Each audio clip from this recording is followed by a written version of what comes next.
welcome back. I'm Vanessa Nova. I'm Vila Loukas, and welcome to another episode of the Cosmic Conduit podcast. All right. Well, we are celebrating a really special moment in time. We are coming to the end of this cycle of the wheel. We've made this year-long journey, and we're at the very last archetype in this set of 12. Isn't that amazing? Woo! Honestly, it really is. And I cannot believe how quickly, but not quickly, it's gone. I often talk about time this way in the new paradigm where it's like, it is that quantum movement. It's moving fast, but then it's almost going backwards at the same time. It's like spiraling in. And so, I feel like, wow, we've been doing this forever. And then I feel like, oh my God, we just started. So either way, it's a huge milestone and we're so excited about it. And we're so grateful to all of you for participating with us, for watching, for listening, for, coming to be a part of our online ceremonies each month with the new moon and participating in up-leveling yourself, because honestly, that's exactly what this is about, right? Is like, how can we use the archetypes of the zodiac to be better, to up-level ourselves, to get the upgrade. It's like upgrading the software. That's what we all need to do with this new paradigm energy. And we are using the specific software, the specific blueprints of the wheel of the zodiac to help us do that. And when we set out to do this work together, we knew that there was some aspect of it that we really understand and that we know, and we understand this language. And of course, we want to get to know it better and master it ourselves. So we set out with this intention of, we want to find these gems and work with the gems of the higher frequency of each archetype in the zodiac and see what it can teach us about ourselves, like this journey of know thyself. And so in this whole period of time that's gone by like a blink, but also it's just been such a deep time of reflection and kind of like healing and going through this whole cycle. What have we learned? Like what was it that we didn't anticipate, or what was it that we went deeper into as far as this journey and learning from these archetypes? Are you asking me that? Yeah. Yeah. Wow. I think that's an episode in and of itself, Vanessa.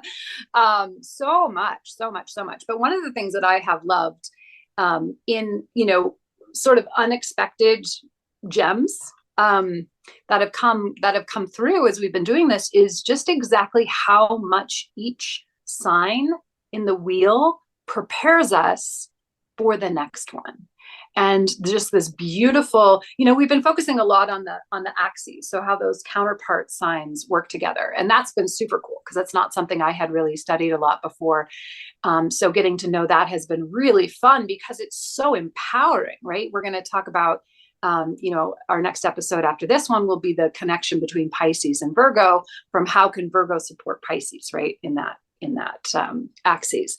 But what I didn't really have the opportunity before to really understand, very much from that embodiment place, which is a huge, side of how we're approaching this work, is how much when you really dive into what you can gain from the sign that you're in, with that period of the sun in that sign, how that helps you really move into what you can get from the next one. So we'll talk about that in relationship to, Aquarius, where we just were, and how, it helps sort of set the stage for Pisces energy. But, I think one of the times that I really loved seeing that, I don't know, I've been very aware of it really for the last 4. So I would say, Sagittarius moving into Capricorn, like that was super cool, even though they seem like such really different energies, right? Like Sagittarius, the archer, it's doing this, visioning thing and the fire and like shooting arrows. And they get Capricorn, that's, so much more seemingly rigid, but earthy and stable, and, but that Sagittarius energy really sets the stage for how to do even better with the Capricorn energy as you come into it. Loved that. And then Capricorn totally set the stage for Aquarius. And then, like I said, Aquarius going into Pisces. So that's been something I have loved getting to experience and take away from this deeper dive. Yeah, definitely. Like, I think that for me, I've been tracking it from the beginning, kind of on some level tracking. Like it's, all the study of archetypes is also about relationships, because we are working, like you said, with the axes, which are the counterpart signs, but also like there is this relationship that's the more cyclical, linear, going in order from Aries all the way to Pisces now at the end. And like they stack, like they build upon each other. And I think one of the other things, I think, to synthesize something that we've learned along this journey of archetypes is that when you look at each archetype and you look at each sign, you see like and we always go into what's the shadow, and then what's the actual gift and the gem and the higher frequency archetype that we want to anchor in our lives. That's ultimately the essence of our work, is like we're taking each archetype and looking at it and saying, what is the best that we can get, and what can this reflect in me? But when we look at the shadows, or where the archetype in itself gets out of balance, or where it is living in shadow, it's like in isolation. And then when we show you that you're this multidimensional being, or that you're not just like, for example, Pisces, like we're going to go into Pisces. Pisces is a water sign. So like if you're way too watery and everything is water, water, water, then that's where it gets out of balance. But then remembering, no, you are earth, water, air, and fire. And all of these archetypes are you. And when you know each archetype and the language of them, you can see that you're not in isolation, and that you don't have to live in a way that's so extreme, that you can temper and play with all of these archetypes in a way that you become more whole and more balanced. You get to be the avatar. The avatar, right? You can control all. We've been watching the Netflix series, The Last Airbender, and I'm a huge fan of the series, the cartoon series, the original one, because, at the time I didn't watch it like when it was live. I went back and watched it after the fact, as maybe, I think, as an adult, and, in my early adulthood, watching it, and also studying energy and martial arts and healing and all this stuff. So, it was the first time for me that I ever saw like the elemental world and energy and spirituality portrayed, and service, the archetype of service. That was the first time I ever saw it portrayed in a way that really made sense to me in the mainstream. So that's why I love that show. It's a fantastic show, and so much we could go into there. I think, we're moving into what do we know about Pisces. So Pisces is our, highest. So it's the last sign in the wheel, and, the 12th in the cycle, and it's the highest expression of water energy. So out of the four elements, water is what we encounter last. So we start with fire, and then we go to earth, and then we go to air, and then we go to water. And so with Pisces, we have that most expansive, most kind of, it's the ocean. We have the fish swimming in the ocean, is the sign of Pisces. So Pisces is the pair of fish.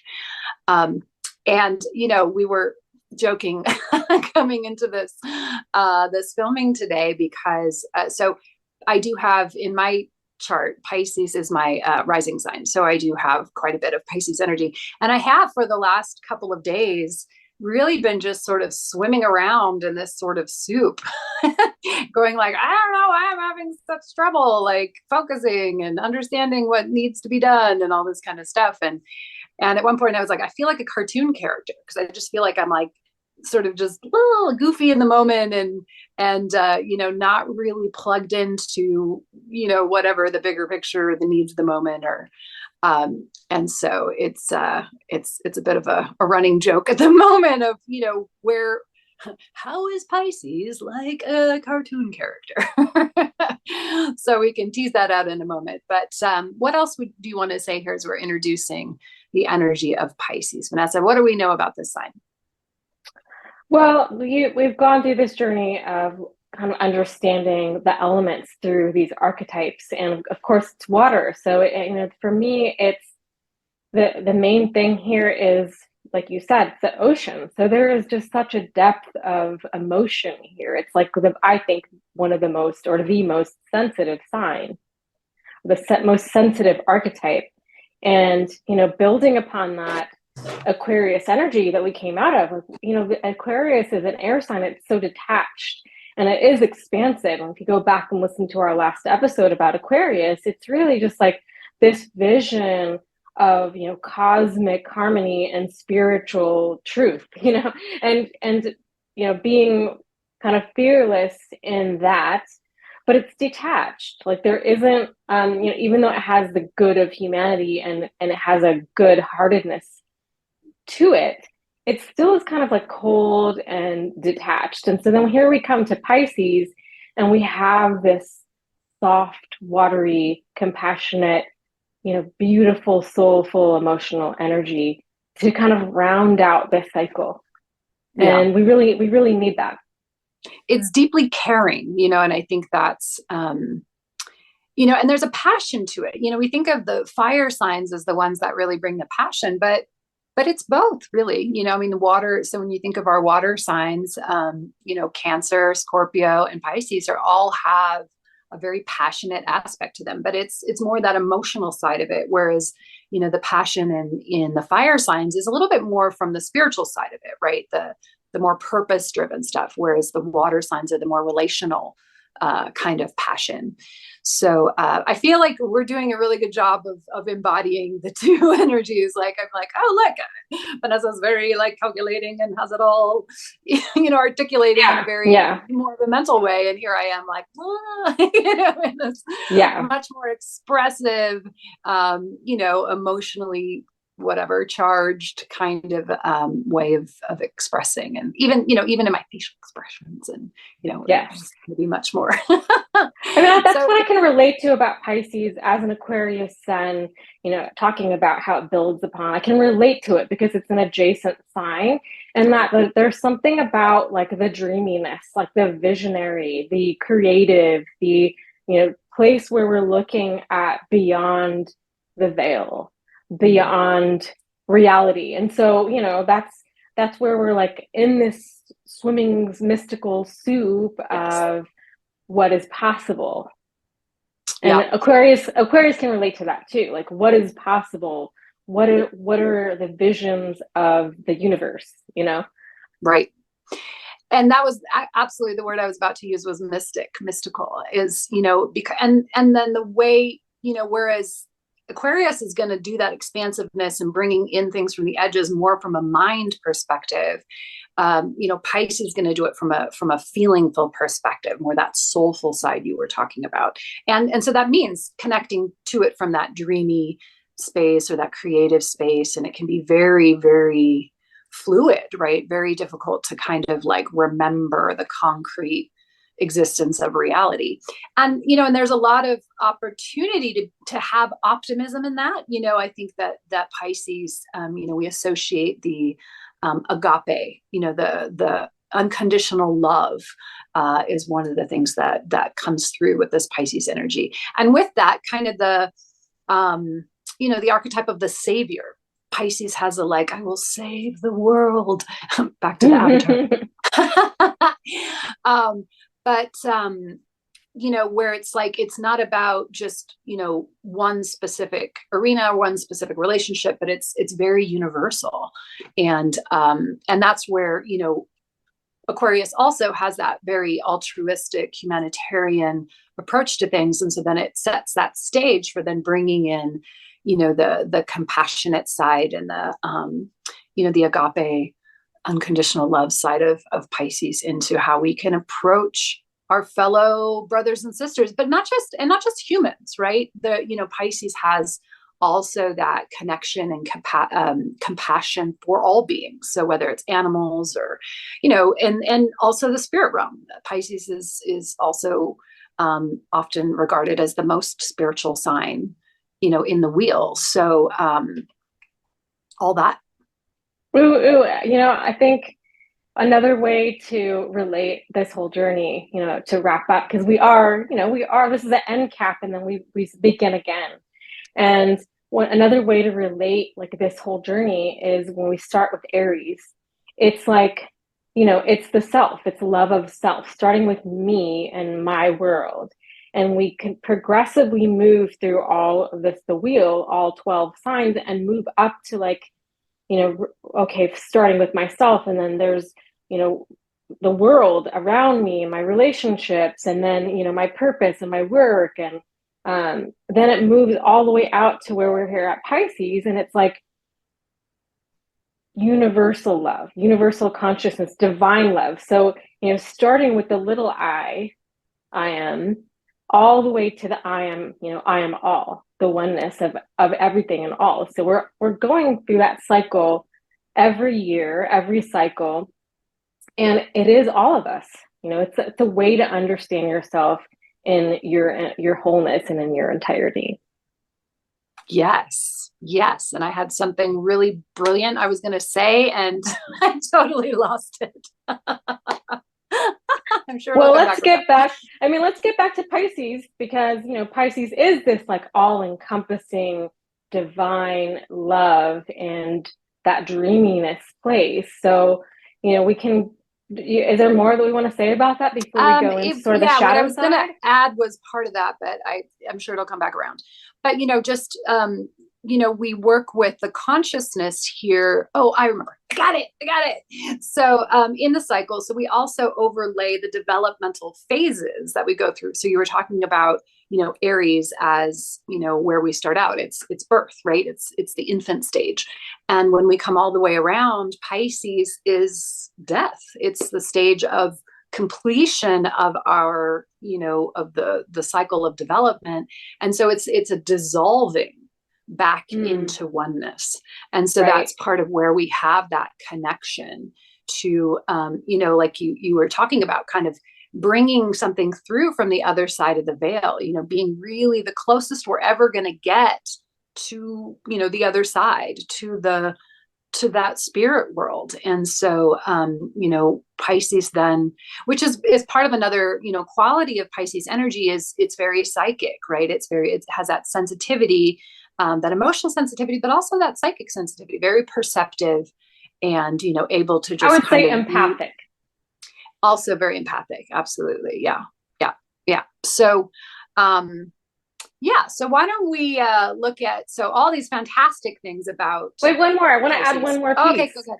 I want to add one more piece about Pisces. So, we're looking at the fish too, and we're talking about this like expansive divine love energy, and it's a place of God consciousness. So to me, when I think about Pisces and the fish, to me, I'm immediately thinking about Christ consciousness, the divine masters. Like back in your background there, you have Kuan Yin, thinking about this level of consciousness, of love. And then you talked about death, and so you think about death and rebirth, because when you think about the Christ archetype, right? Christ died and was resurrected. So here we are at the end of the cycle, and that represents death. And then we're starting again and being reborn again into Aries. So it's like the whole thing is such a perfect, a perfect mechanism. All of it. And, in the mystery school tradition, we teach that we are eternal beings. At our core, we are divine spiritual beings. So there really is, death is just a transition. It's just a transition between one form to the next. And so when we're in this energy of Pisces and we're closest to that veil that takes us to the other side of where physicality is and where it isn't, right? Then, we're at the closest to our own personal expression of our divine nature. And so, so there is that, in that same piece you were just speaking to, the Christ consciousness, and we could equally talk about Buddha consciousness here, and that incredible compassion for all, and really all of the masters of light, because what they represent is, the enlightened form of us, right? So, humans in our, fully realized divine expression, alongside our humanity. So, we really can sort of commune with the masters of light here in this big old Pisces soup. Yes. Sorry, I just had to add that because it was coming through. No, I love it. Love it. So yeah. So that's if we're not getting taken out by the shadow side of Pisces. So what do we have here on the challenges of Pisces energy? Vanessa, you want to start there? Well, I think that when you get into these areas of, being so into the mystical and into the dreamy, it's like then, that's fantastic. But if you get lost there, then you lose track of reality. So that's where you have like this sort of like daydreamer, this sort of like ungrounded, not really in touch with reality. Also, like just kind of out of control, emotional, sobby, weepy mess, right? Right. So that's where we need the balance. Yeah, for sure. And as I was saying, I do have Pisces pretty prominent in my chart, and so it's a energy I'm very familiar with. And I would say the two biggest challenges that I have personally with what can happen with too much Pisces energy or unbalanced Pisces energy is feeling lost and feeling overwhelmed. Got a little bubble there.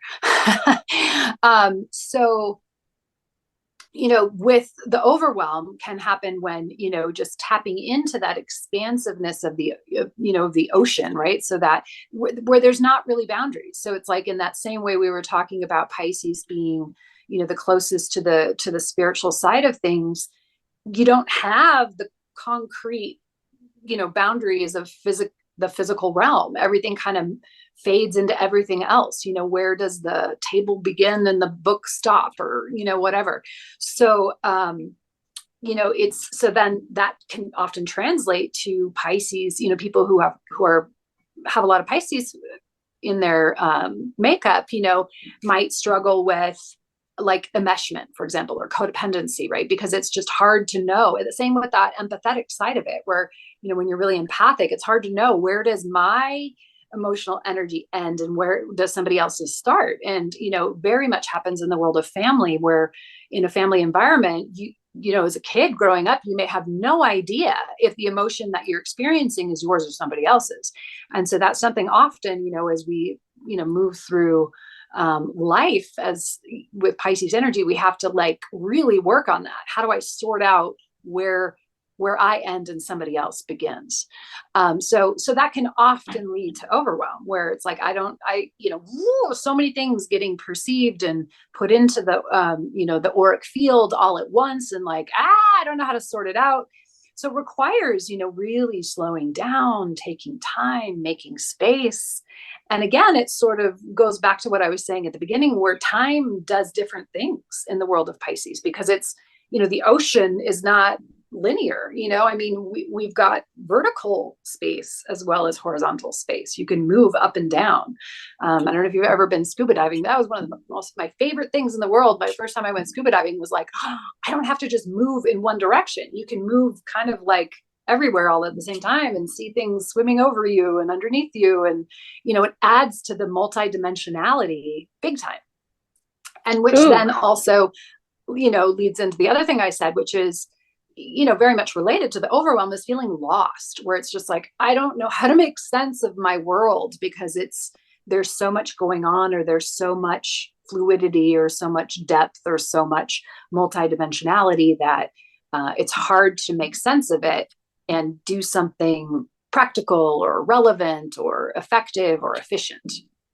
Right. And I think along with what you've been saying too, like to take that even further, this incredible sensitivity, this sense of overwhelm can kind of lead into, a place of martyrdom or self-pity, or like, I'm so sensitive, I'm so fragile, and then like, I'm not gonna engage, or I'm just gonna like live in my little world of, my little ocean fantasy world where everything feels soft and cushy and I can be, so then, how do we move beyond these shadows and bring a place of groundedness and relevance and direction for Pisces. Yeah. Like that's the challenge. Absolutely. And so, a couple of things that you just mentioned right there. So escapism is a big kind of, challenge point for Pisces, dissociation, just like this world doesn't make sense. So I'm just going to boop, pop into some other dimensional space because it's more fun.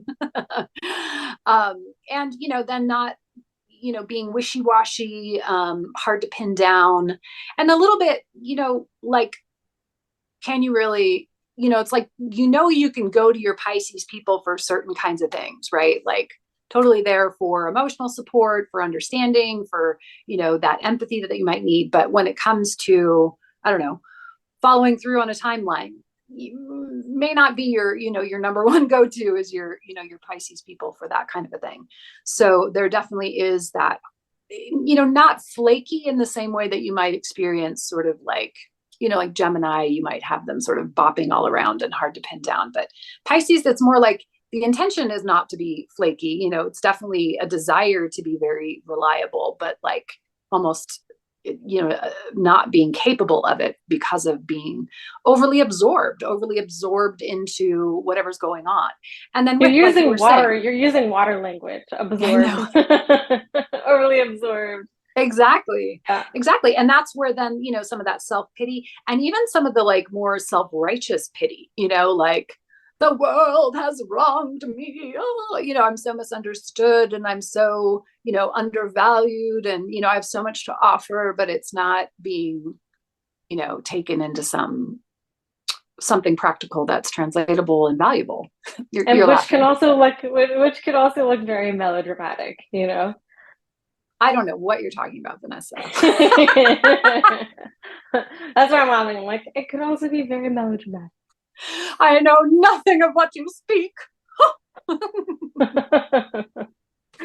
Awesome. Okay, so then, yes, how do we turn this into the best expression that we possibly can? So we have here our new paradigm anchor for Pisces. Vanessa, you want to do the big reveal? Yeah, well, let's kind of tease this out because one of the biggest pieces here. I love this goddess of compassion that you have there in the background. I have a tattoo of her, so I can take her wherever I go. The goddess of compassion, Kuan Yin. And compassion is one of the hallmarks of Pisces. Because of that sensitivity, because of that empathy and that connection to divine love, which is compassion. So our anchor here is universal compassion. Yeah. And so we really need to look at this from, I am part of the universe. If I'm going to be anchored in the universe, I also need to be part of that universe. So I need to take care of myself and understand my own sensitivity and learn how to navigate in my own, use my sensitivity as a superpower. Absolutely. And, everything I was just speaking about honestly gets solved by this universal compassion when you start with yourself. And so I love this anchor. So yeah, it's universal compassion, meaning, that big picture stuff we started out by talking about. And, as within, so without, as without, so within. So, the universal compassion of all of it out there has to start with all of it in here, and not just compassionate with myself in one arena, like not just like, oh, I'll be compassionate with myself when it comes to how hard it is to be a mother. Okay. Yes. Okay. That's something where I deserve compassion, but rather, universally, all the different aspects of me. Okay. So I have, maybe I need more sleep right now than usual. Maybe I am, my system is perturbed by whatever, something that happened, somebody's intense energy out there, a car that just drove by me with really intense energy going through it. Like, okay, then universal compassion says, I need to take a moment and care for myself in that way because, I want to be the best version of myself. I want to, have that divine essence shine through. And if I'm all agitated and frustrated and, overwhelmed and lost and all these things, I'm not going to be able to do that. I'm going to, like you said, sort of just dissolve into, the puddle on the ground, where Pisces becomes very ineffective. But when I have the strength, and here's the thing I love about this, compassion, when you really dive into a practice of learning what compassion is about, it requires tremendous strength to be compassionate, to have compassion. You have to be very focused. You have to hold a container. You have to be very intentional about what you're doing. You don't just sort of like happen upon compassion, like, oh, whoops, look at me, just accidentally got compassionate right there. It doesn't work. Practice. Yeah. It's a practice for sure. And like, so when I got the sleeve tattoo of Kuan Yin, my practice and my intention for myself was, okay, I'm like a healer. I'm somebody that wants to serve the world. And I'm, living my life in a way that I'm like wanting to be compassionate to others. But at the same time, like it begins with me. Like I need to be compassionate with myself, because one of the things I learned at that period of my life was that like I'm so hard on myself. I'm very critical of myself, and that comes from my conditioning, that comes from my upbringing, that comes from my own, just like my own makeup of being hard on myself. So I need to learn first to be compassionate with myself. So like that's why I literally tattooed it on my whole arm, to remind myself. And that's been a journey over these years. And so for those that actually already can relate to the Pisces energy, and they're like, okay, I need to find boundaries and I need to start with myself, that's one aspect of it. But for those people who don't relate to the Pisces energy and like, what can they glean from this?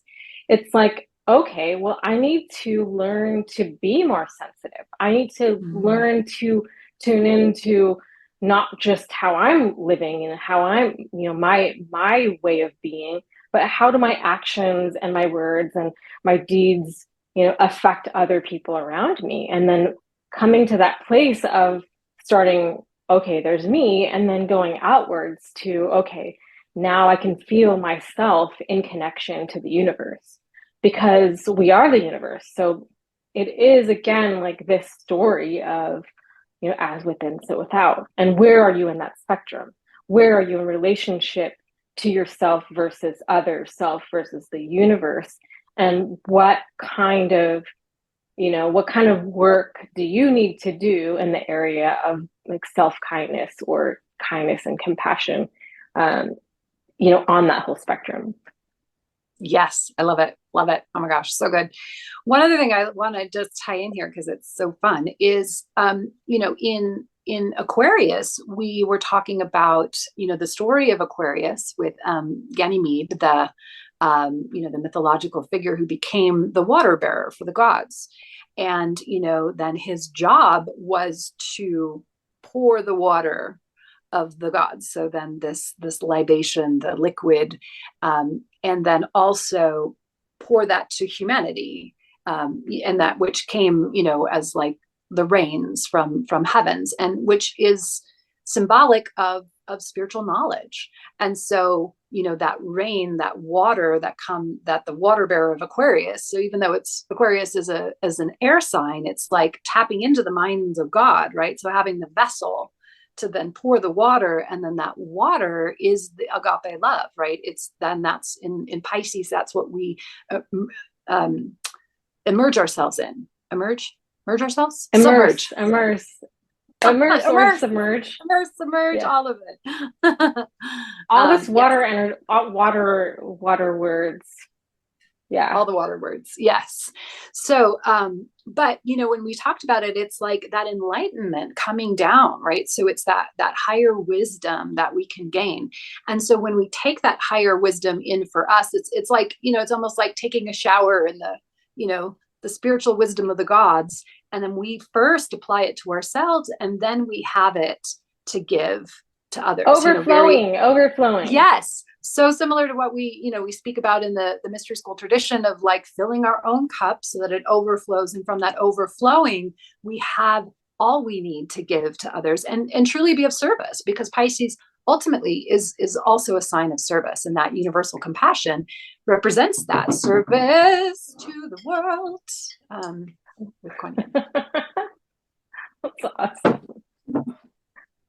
I felt like it was like an Oscar. We're in like award season right now. So I'm like, I'd like to thank Kuan Yin for being universally compassionate. Thank you. Thank you, Kuan Yin. Yes. Wait, sorry. She's looking at us. Thank you.